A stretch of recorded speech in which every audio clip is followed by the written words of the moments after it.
I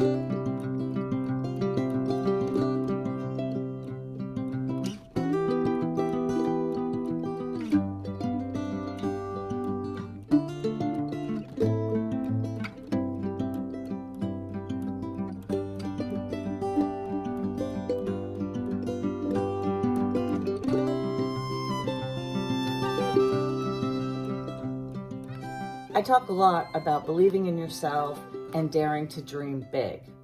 This is my story of faking it till I made it, how I went from being a broke single mom to living the life of my dreams in 11 years. It's been 14 years now because I've been here for 3 years. I believed in myself and I never gave up, even though everybody around me said no. Thankfully, I didn't listen to them. That's it. Believe in yourself and a lot of hard work. The moral of the story is, if I can do it, you can do it too. Seems to be a theme on this channel. Hey guys, it's Katie Kate on the Homestead. It's early on a cold February morning. I'm just having my third cup of coffee here and kind of procrastinating getting outside because I know how cold it is out there. I don't think I'm going to have a lot of chores outside to share today, so I thought it was a good opportunity to shoot a little story time. I'm pretty selective about what I share about my personal life on this channel, but I do think that this story is worth sharing. This is the story of how I went from being a broke, new single mom to owning my own homestead in 14 years. To keep this short, I will say that I became a new single mom to 2 children 14 years ago after 18 years of marriage. It wasn't anything that I planned, it took me by surprise. At that point, my ex-husband and I had purchased a house with the help of his father, who had co-signed a mortgage for us. We had only owned that house for 3.5 years when the marriage fell apart. In addition, my youngest child was only 1 year old. So obviously, after only 3.5 years, we really hadn't paid anything off of the balance of the house, and we really had no equity in it whatsoever. My ex-husband was convinced that if we sold the house, we were going to get some kind of revenue from it. And no matter what I did to explain to him that that wasn't going to happen, he wouldn't listen. So he started pushing me to sell the house. And I refused because I knew we had no equity in it. And for the cost to sell it, at the end of the day, we were going to end up being worse off than we already were. And add to that, I had the 2 kids. So it made sense for me to stay in the house. I begged and pleaded with him to work with me to keep it, but he was beyond reach at that point, and I was forced to sue him to buy him out of the house so that I could stay there. It was very contentious and he made it very difficult. It took me 18 months in court, but eventually I was able to reach that agreement. During that time, I was frantically trying to secure a mortgage. As a new single mom, I was just coming off of mat leave. I had earned about $19,000 the year before. I really had no income to speak of, and nobody would give me a mortgage. I went to every bank, every mortgage broker, just for everybody to tell me that they couldn't make the numbers work and there was no way that I was going to get a mortgage on my own.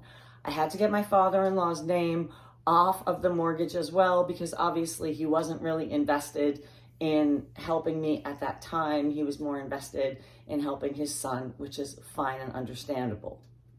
I went to everybody I knew, everybody in my family, begging them to put a signature on the mortgage, to co-sign for me. I offered them $10,000 when I did sell the house, and nobody would help me. Everybody said no. In fact, I remember people saying to me, Kate, maybe it's too much for you. Maybe you should just sell the house. I was really determined to stay put.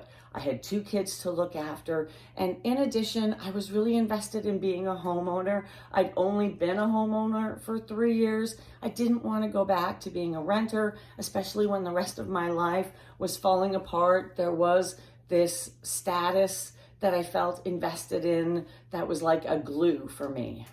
I even remember my lawyer having doubts, telling me that I wasn't going to get a mortgage and so it didn't matter.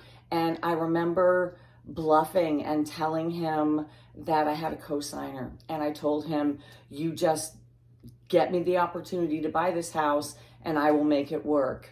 I was hell-bent on figuring out a way to make it happen. Fortunately, I was lucky enough to be referred to a mortgage broker who worked for a B lender, and they had less strict rules about income as far as mortgage approval. They looked at my self-employment income, they looked at my bank account statements, and by the time I got through court, I had a mortgage on that house.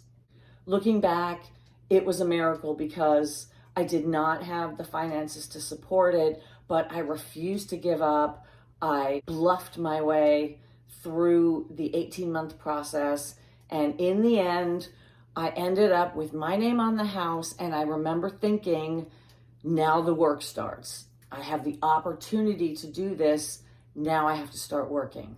Court had set me back about $40,000. Most of it was on my credit cards, which were very high interest. And add to that, I had just put a mortgage in my name. So I worked for just over 2 years. I paid all of my bills. I borrowed from Peter to pay Paul. I kept up all my minimum payments, and it was a real struggle. I was very, very poor. After 2 years, I was able to refinance the house. I took some money off of the very little bit of equity that I had.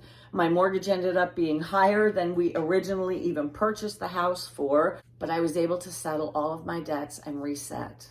For the next 10 years, I worked my butt off. I stayed out of debt. I managed my mortgage payments, and very slowly I grew some equity in the house, which led me to be in a position where I could transform that equity into this little homestead. I guess I just wanted to share my fake it till you make it story. I guess in some ways that's still what I'm doing out here as well. The most important thing is to believe in yourself and believe in your ability to pull something off if you have the opportunity to do so. That's it. Believe in yourself and a lot of hard work. All right, guys, well, that's it for today. Just a little story time, something I had on my mind. I think I said everything I wanted to say about that. The moral of the story is, if I can do it, you can do it too. Seems to be a theme on this channel. Until next time, happy, healthy living. I hope you're all doing well, staying safe, staying kind, staying warm. It's the home stretch of winter. I'm Kate on the Homestead, and I'll see you later.